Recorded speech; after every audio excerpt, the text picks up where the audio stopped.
It sounds like a compliment, but it feels like a punch. Suddenly you feel confused, insecure, and desperate for approval. Why? This is the dark psychological paradox of negging, the subtle aggression that weaponizes a backhanded compliment to lower your confidence and gain control. Let's just sit with that feeling for a second. That sharp, confusing sting. It's a kind of emotional whiplash, right? Your brain hears the nice words, but your gut feels the hit. And that conflict, that dissonance between what you're hearing and what you're feeling, well, that's the whole paradox we're going to deconstruct today. And it's so important to get this. That feeling isn't a mistake. It's not you being too sensitive. It's your internal alarm system telling you you're dealing with a calculated manipulation tactic. It's happening on purpose. All right, let's get into it. To really get what's going on, we need a roadmap. We'll start by exploring the paradox itself. Then, we'll dissect this covert insult, give it a proper name. After that, we're going to look under the hood at the psychological engine that makes it so darn effective. We'll profile the mind of the manipulator and figure out why it works. And, most importantly, we will build a clear, actionable strategy for you to reclaim your power before we wrap it all up with the final, crucial takeaway. So we're starting right here at the heart of all that confusion. The central conflict of negging is that it's an attack disguised as something positive. The best way to think about it is like a Trojan horse. The compliment is this beautiful gift you're invited to accept, but hidden inside is an insult, and it's designed specifically to destabilize you.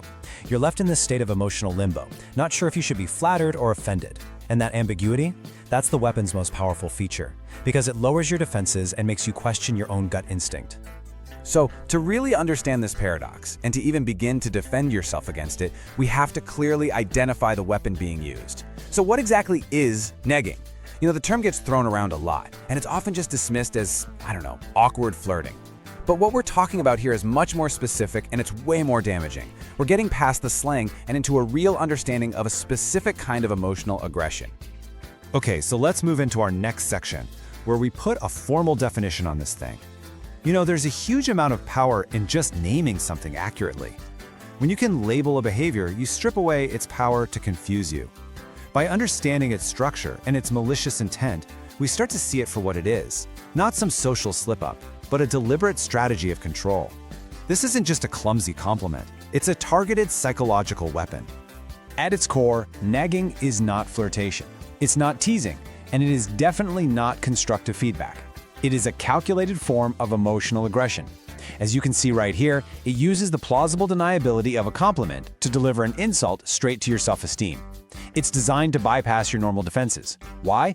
Because the manipulator can always backpedal and say, "Hey, I was just joking," or "Wow, you're being way too sensitive," leaving you to shoulder the blame and question your own reaction to the pain they just caused. Now, this is where it gets really interesting, because this reveals the why. The intent here is purely malicious. Let's just run through these goals. First, undermine your self-worth. Knock you off balance just enough to make you doubt yourself. This lets the manipulator assert dominance. From there, they installed a little seed of insecurity, making you question your intelligence, your appearance, your choices. And this creates a situation where you are now primed to seek their validation. And that's the endgame, forcing you to work for their approval. This whole process feeds what psychologists call narcissistic supply. Your attention, your energy, your emotional reaction, that's the fuel they're after. And this is just a brilliant illustration of how the whole deception works. Let's break down this classic example. The surface-level compliment is, "You're pretty smart." That's the Trojan horse. But it's wrapped around this clear devaluing qualifier for a girl.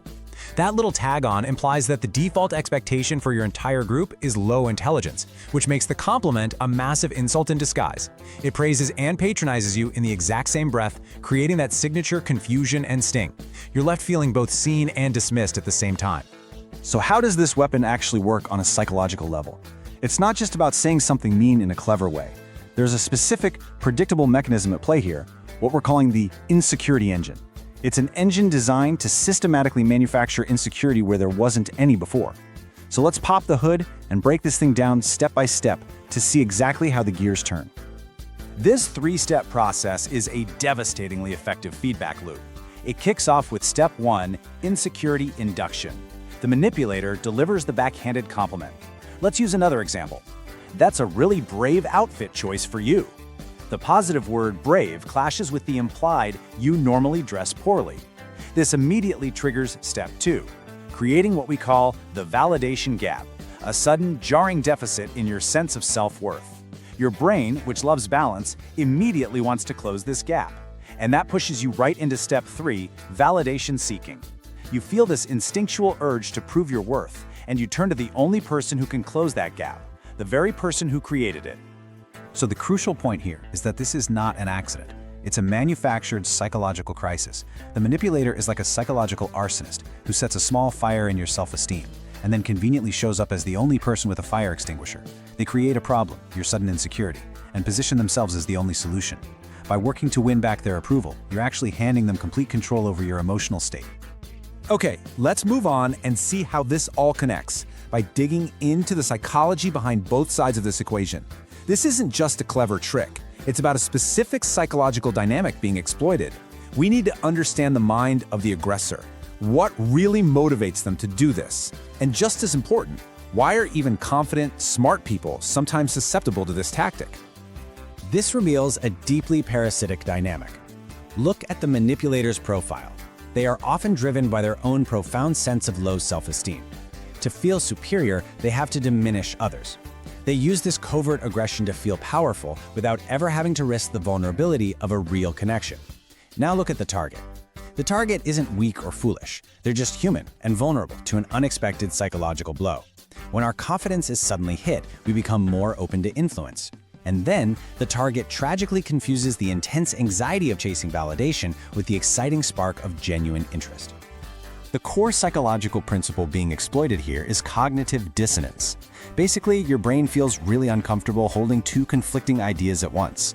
This person just said something nice to me, and I feel awful. That mental conflict is deeply unsettling, and the brain scrambles to resolve it. What's the easiest path? A lot of the time, it's self-blame. Instead of thinking, this person is being manipulative, the brain might default to, maybe I'm just too sensitive, or I must have misunderstood. And this little miscalculation forces them to chase validation, which just cements the manipulator's control. Okay, we've analyzed the attack from every angle. Now we pivot to empowerment. This is the turning point. Understanding the mechanism is step 1, but knowing how to dismantle it is what gives you real power.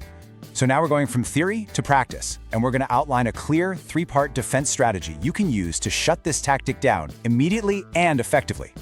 This strategy dismantles the manipulator's entire framework because you refuse to play their game. Step 1 is emotional auditing. This is your foundation. You must learn to trust your feelings over their words. If a compliment makes you feel small or confused, trust that feeling.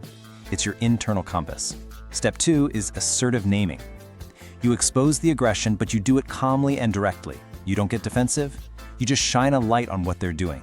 Finally, step 3, boundary enforcement. If they keep doing it, you disengage. You end the conversation. You walk away. You deny them the interaction they're looking for. This simple, calm question is one of the most powerful tools in your arsenal. Asking, could you explain what you meant by that, is a perfect form of assertive naming.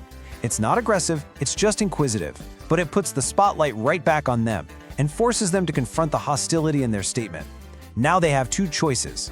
Either they double down and reveal their malicious intent for everyone to see, or they backpedal and retract the insult.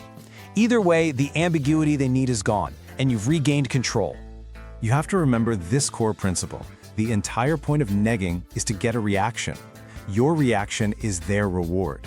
Your confusion, your defensiveness, your frantic attempts to win back their approval, that is the narcissistic supply they're after. It's the fuel for their engine. The ultimate defense, then, is to show them that their tactic has zero power over you. By staying calm, naming the behavior, and enforcing your boundary, you deny them the reward. You starve their engine of fuel. All right, let's crystallize the core lessons from this entire breakdown. We've taken the machine apart, and now we're going to put together our final unbreakable shield. If you walk away with only one thing truly understood, let it be this fundamental truth about your own value.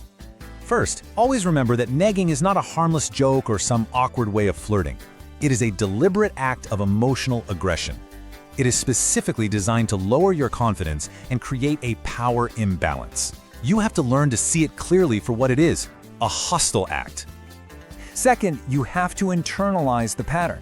The backhanded compliment is engineered to create that sudden gap in your self-esteem. This insecurity gap creates a powerful psychological vacuum that forces you to chase the manipulator's validation to try and fill it. Recognizing this mechanism is the key to not falling into the trap. But here's the empowering truth. Awareness of this pattern is what breaks the loop. Once you can see the mechanism in action, the compliment, the hidden insult, the bad feeling, and the urge to seek their approval, you are no longer a victim of it. You're an observer. And as an observer, you can choose not to participate. This awareness gives all the control back to you. So how do you win? You don't win by playing their game better. You win by refusing to play at all. You win by trusting your gut. That emotional audit is your most reliable guide. You win by using assertive naming to call out the aggression without getting into the drama. And most fundamentally, you win by refusing to let anyone else define your worth. And so, the crucial point to take away from our entire analysis is this: your self-worth is inherent, internal, and completely non-negotiable. You don't need to earn it or perform for it or prove it to someone who is actively trying to undermine it. You owe validation to no one, especially not to the person who tries to steal it just to make themselves feel powerful. Protect your worth. It is yours and yours alone.